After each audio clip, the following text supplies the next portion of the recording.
KSL file PhotoLoading, Salt Lake City. Primary election day is Tuesday, but ballots from voters in the 27 of Utah's 29 counties holding largely by mail elections must be postmarked no later than Monday to be counted. Procrastinators can still drop their completed ballots off in person on Tuesday at a polling place, open from 7 a.m. until 8 p.m., that can be located by entering a voter address on vote.utah.gov. Those who can't find their ballots, which were sent out by county clerks in early June, can get a new one at their polling place Tuesday. Not registered to vote? No problem. Utahns can register on Election Day and then cast a ballot. State Elections Director Justin Lee said after 6 years, by-mail elections are here to stay for the vast majority of Utah voters. "We're virtually there at this point," Lee said, with only Carbon and Emery counties holding traditional elections. Voters seem to be catching on and learning the ropes of this system. Besides the above, his tips for voters include making sure they know when a ballot will actually be postmarked at a particular post office, or from a specific mailbox, since that varies. Lee also said voters used to heading over to a neighborhood polling place on Election Day to cast their ballots will want to check and see if it's still being used, since by-mail elections allow for fewer sites.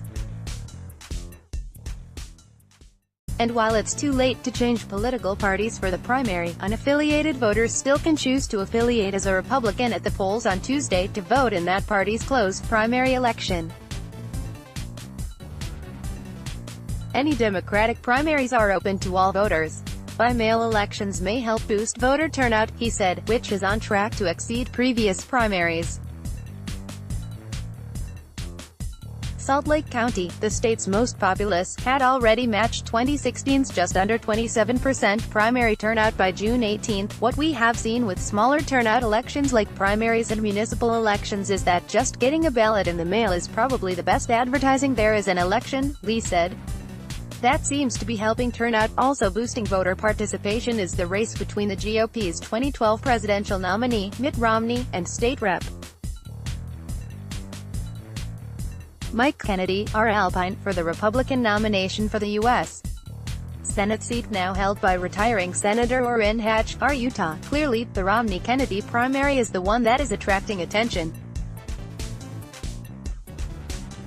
"We're actually getting TV commercials and people are talking about it," University of Utah political science professor Matthew Burbank said. Not only are both candidates filling the airwaves with commercials, their race is attracting national attention because of Romney's stature as well as his harsh criticism of President Donald Trump during the 2016 presidential primary. "Usually when we have a primary, we don't have candidates that are quite that high profile," Burbank said. Typically with the June primary, people are thinking about their summer vacations or whatever else they're doing, not voting. But in the Senate race, given that one of the candidates is Mitt Romney, even people who don't pay a whole lot of attention to politics know Mitt Romney, Burbank said. Other races that may be engaging voters include the rematch between Rep. John Curtis, R. Utah, and former state lawmaker Chris Herrod in the 3rd Congressional District, he said, even though both Romney and Curtis hold big leads in polling. Democrats have a primary in the 1st Congressional District between latent social worker Lee Castillo and bountiful retired Army Major and paratrooper Kurt Weiland. Rep. Rob Bishop, R. Utah, has represented the Northern Utah District since 2003. Burbank said by-mail voting is seen as a boost to voter turnout. Voting by mail has been an option that voters seem to like. It generally has led to higher turnout, he said. It's a pretty convenient way to vote. You don't have to go anywhere on Election Day.